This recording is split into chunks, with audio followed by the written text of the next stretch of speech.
Yes. Now it seems as though Caricom has been affected by global politics. And it looks like if the organization for the region will be disintegrated or dismantled by geopolitics. So Caricom will end up worse than the experimentation of West Indian Federation. We're in a crisis right now. Big powers involved in the politics, and we are in a crisis. The Caricom Countries, they create the Organization for Trade and Free Movements of Travel,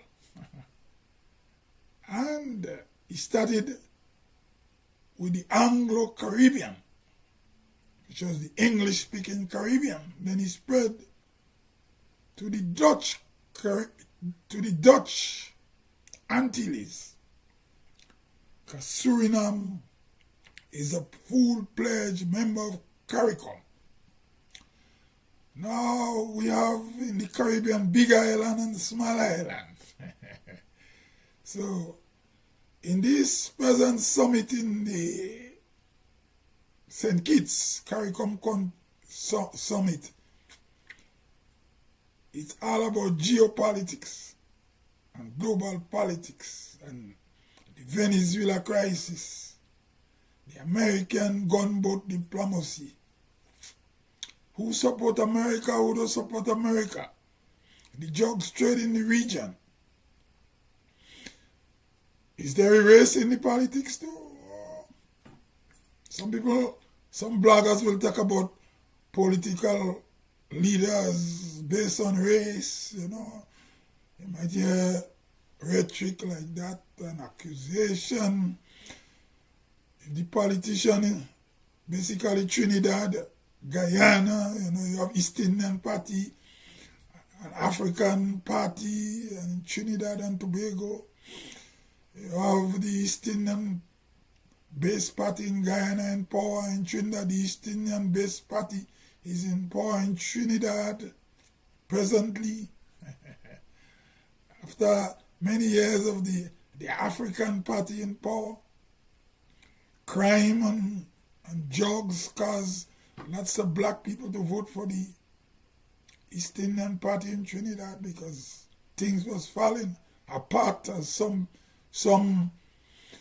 political observers will say, In Guyana, it's a little bit more different, It's more in the line between two races.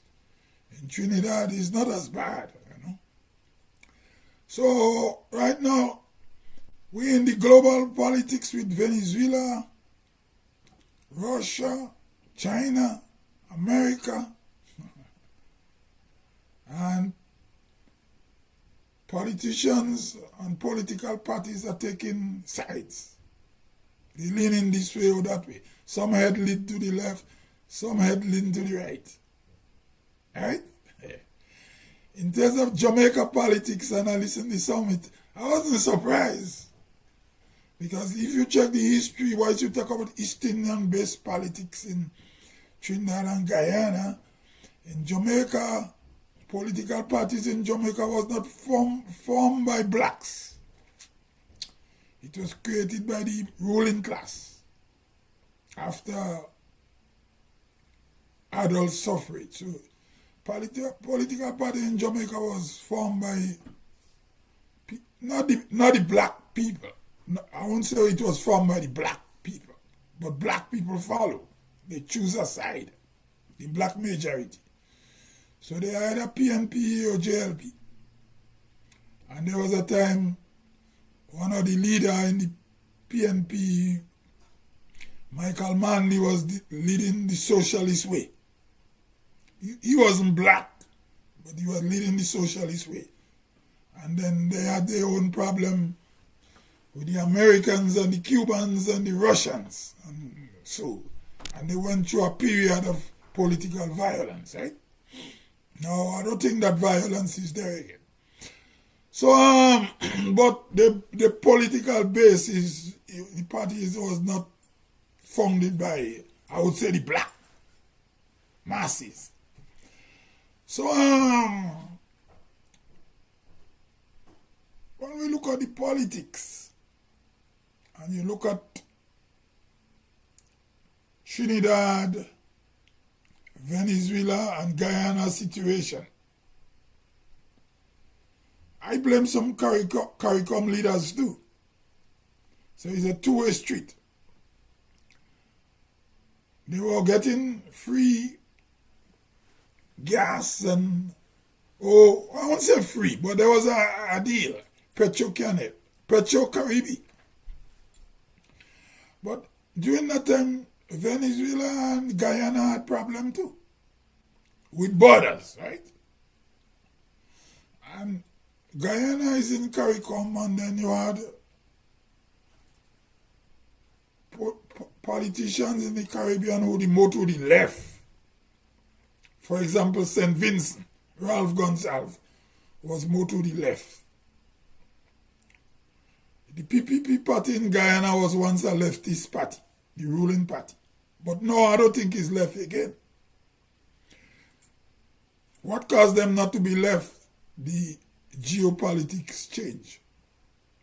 They used to be supported by Cuba and the Soviet Union, and so a lot of Guyanese, East Indian, and Africans went to school in Russia.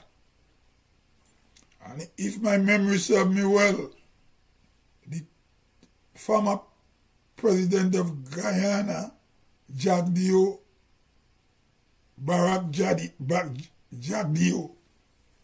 was educated in Russia. He is an economist. And because those days, Guyana, even though it was racially divided politically, the Bonham-led African-based party and the Chedijegan-based East Indian party, both of them was on the socialist side of politics. But I think Bonham was a Pan-Africanist and a socialist. Chedijegan party was more communist. Right? So, Bonham or Jagan, anyone who was in power was close to Russia and Cuba. But during that period, Bonham was the one in power for longer, during the Cold War. So a lot of, whether they're East Indian, African, Portuguese, mix, Amerindian, or you call native, a lot of them went to school in the Soviet Union and Cuba. So Jagdeo was educated in Russia. Right? But ideology don't change your racial identity. You got to be clear on that, right? If a man is a Hindu, he's a Hindu, and next man is a Christian, and next man believing in African tradition, another man could be an atheist. You know how we go in the Caribbean. So anyway,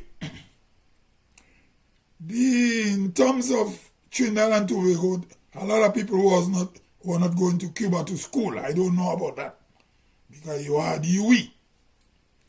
So the government of Trinidad and Tobago, I think they didn't make education free. So they go to UE wherever in the Caribbean. They go to Cayville, Mona, Jamaica, or St. Augustine, Trinidad. All these are UE. UE, British, I just call them British overseas universities for Caribbean people. Right? It's the British established these universities. So, going back to, I don't think the government in the Caribbean didn't handle the Guyana-Venezuela situation properly. Because even though you're leftist in political idea, I'm listening to all the braggers now. They hitting Kamala hard, and I see where they hit the Guyanese government hard too. But if you living in the islands, you must be open-minded. Guyana have a political problem with Venezuela. So let us forget the American interests for the time being and deal with the issue. There is a problem between Guyana and Venezuela. And Guyana is a member of Caricom and is a sister country on the continent of South America, part of the West Indies, and also Suriname. But Guyana has border with Venezuela. Over the Essequibo, there is problem.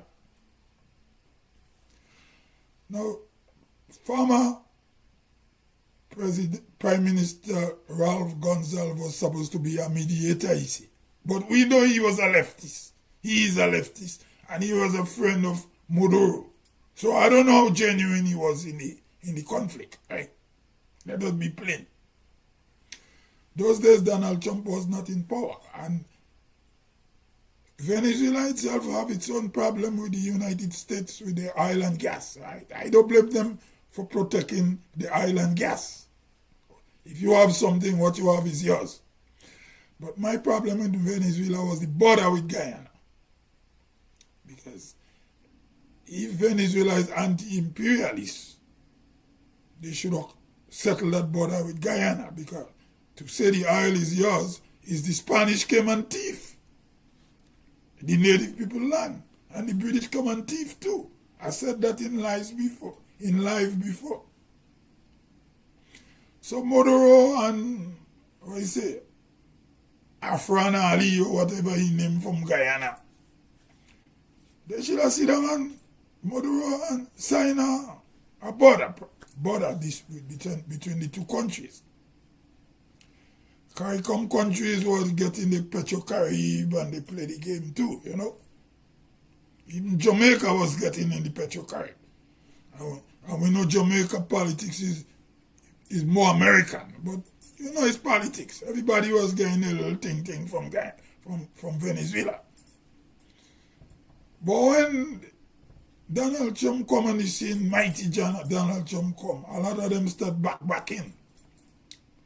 Now Trinidad and Guyana have a racial tie in all different ways.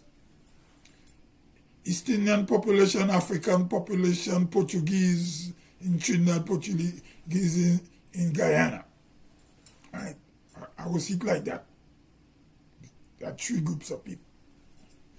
But the real political and racial problem come between the East Indian and the African. Right. So, the situation by now, we have a change of government in Trinidad, but the change of government in Trinidad didn't come through a political ideology.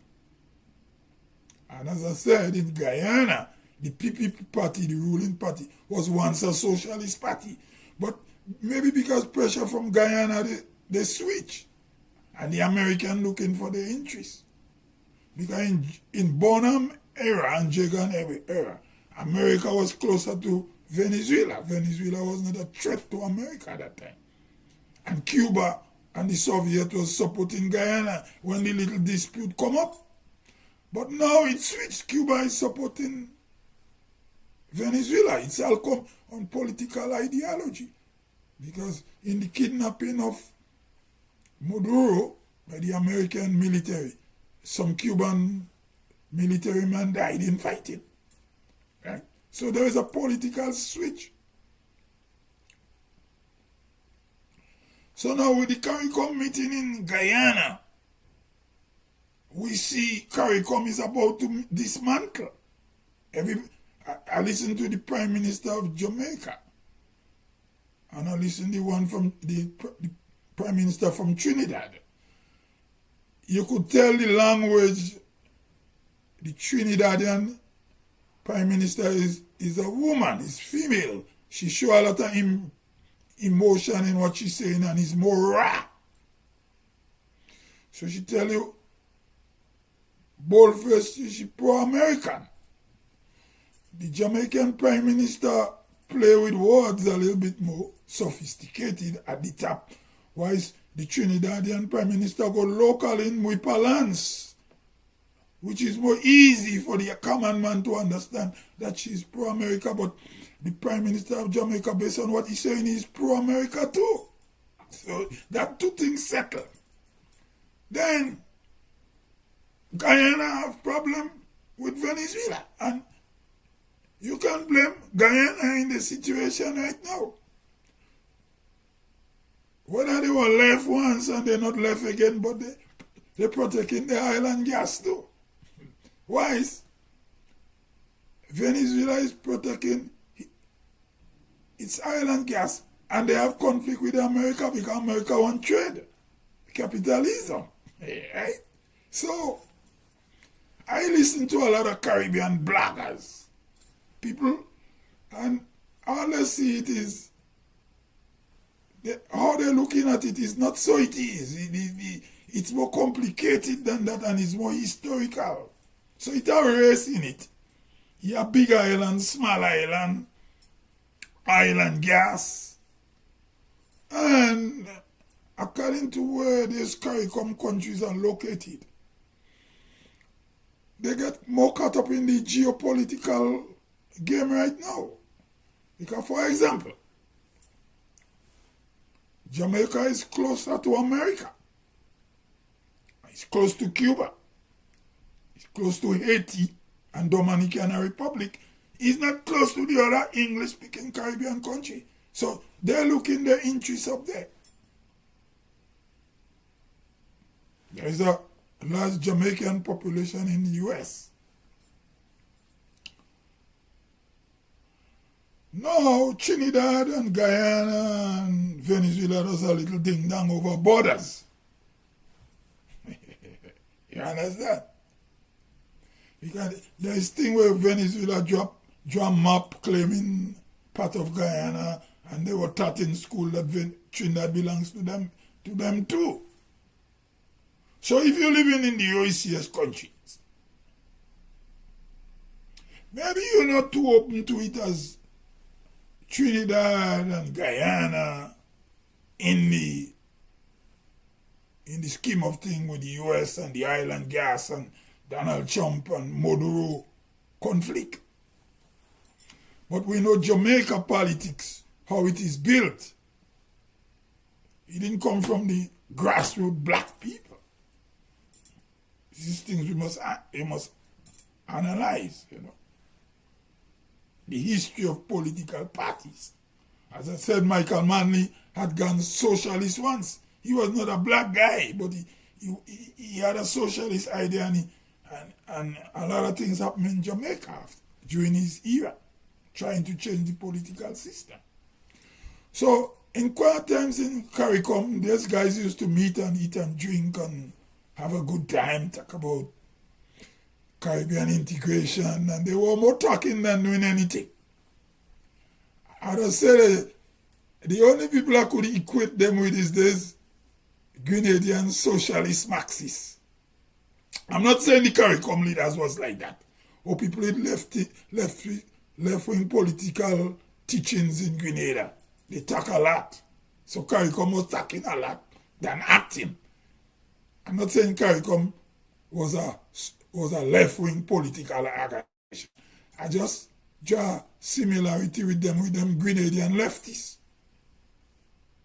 Because we know that politics in Grenada come from the black grassroots, Eric Matthew Gary. But then once left-wing ideology come into it, they create an intellectual class.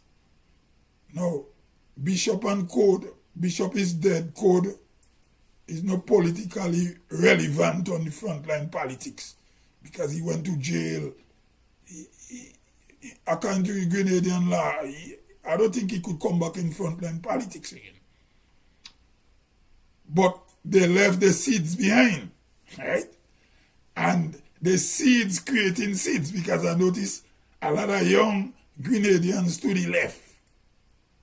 It come like a cult now, where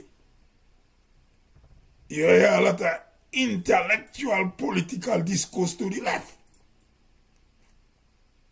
in Grenada. Why is other people stay silent? They don't say anything. So, but that doesn't mean they support those leftist rhetorics. But they're not that mouthy. So, now I see on the news,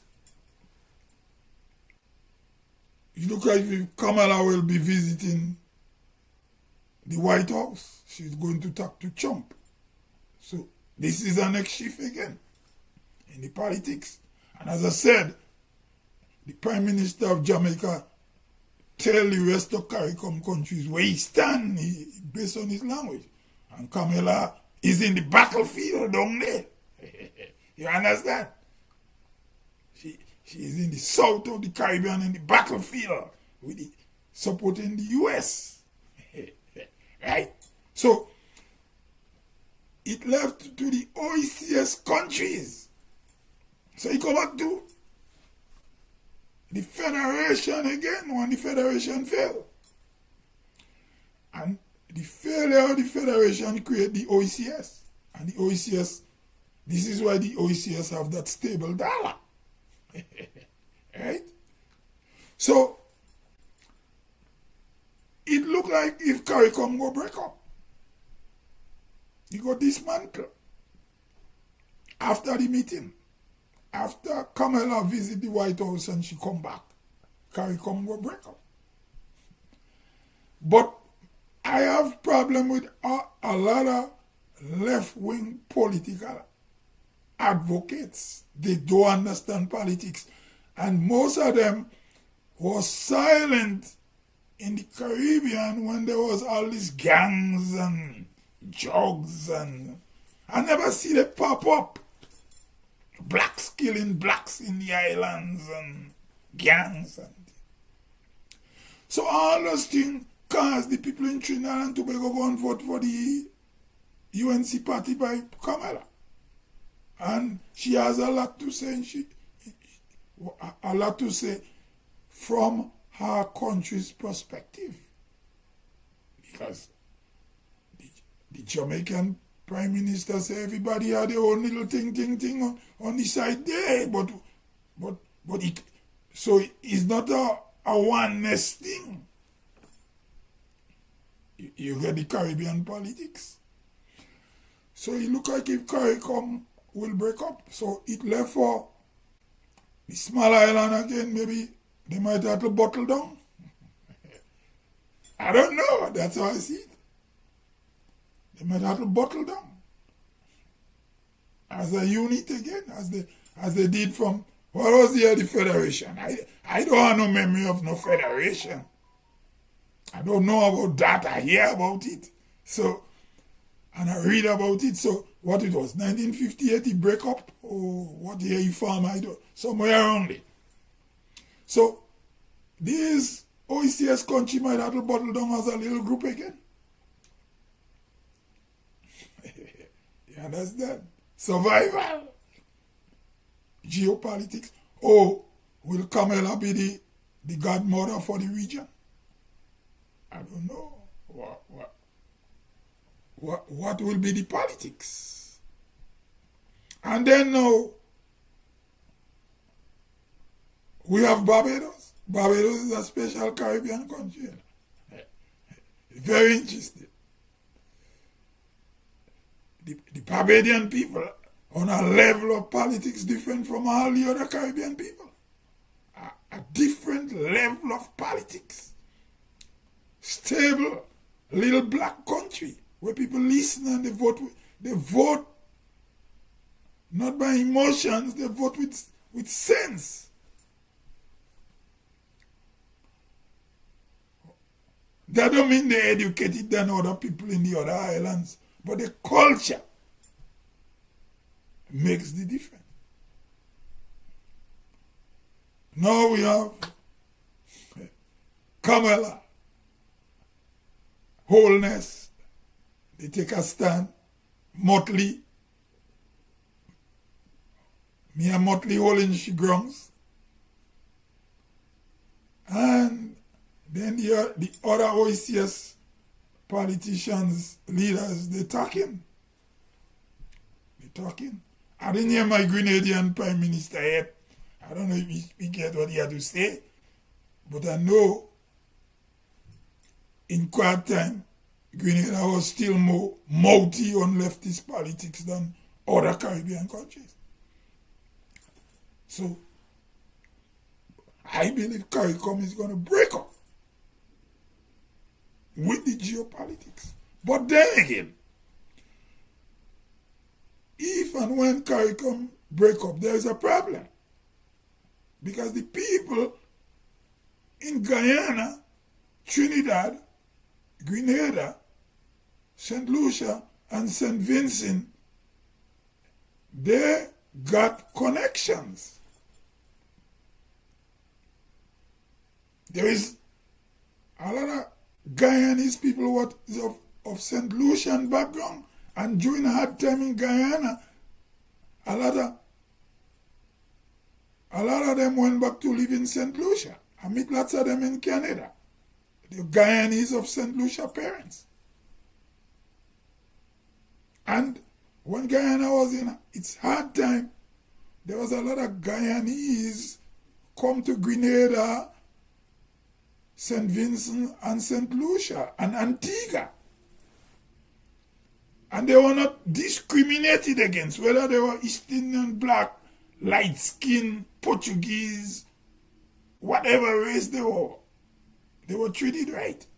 So with all the geopolitics, when all that settled down with the Kamala and the what is the Guyanese guy named Afrin Ali, and Dick Mitchell and Ralph Gonzalez not in power, but when he was around, he was involved in all this political thing. When all this dust settled, these people cannot live without each other. Because they have ties. So when Caricom break up, what next?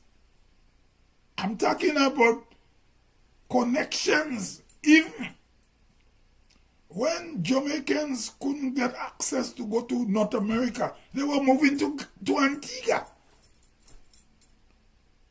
So when our leaders talking and saying sometimes you're looking after your own self in time of crisis, there was a Jamaican population in Antigua, and Antigua, they accept them.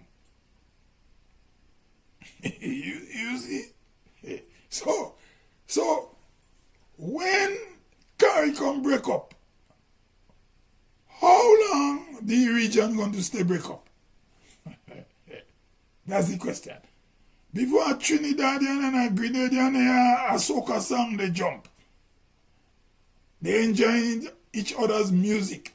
They have auntie, uncle, cousin, brother, sister in island to island. Trinidad and Tobago and Grenada. And St. Vincent too. But it's more deeply between the Trinidad, Tobago, and Grenada. So, where we go from here? But geopolitics is going to break up, dismantle it. It's sad, but that's what it is for the time being. But how long they will remain break up? How long they could stay separate? The politicians might do it, but the people won't. It's like an Iranian guy told me, when they want to drink a beer, because in Iran, if they catch you drinking, you might be punished. So they used to go to Azerbaijan and drink and come back. Because Azerbaijan don't have no laws on drinking. So you see, you cannot divide a region. And even before the politics in Venezuela become that way, there were thousands of Grenadians living and working in Venezuela.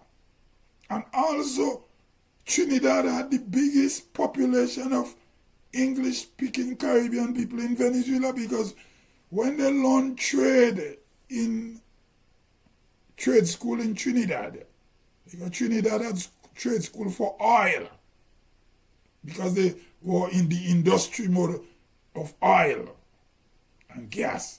A lot of them went to Venezuela and work and have family over there. So when even the Trinidadian media was saying, oh, Venezuelans coming over, some of the Venezuelan had Trinidadian background too. I won't say somewhat comers not no tied to Venezuela, to Trinidad at all too. Because you know how the media play. So where we go from here? Anyway, this is me, Hudson George. I gone. Till I come again. I gone.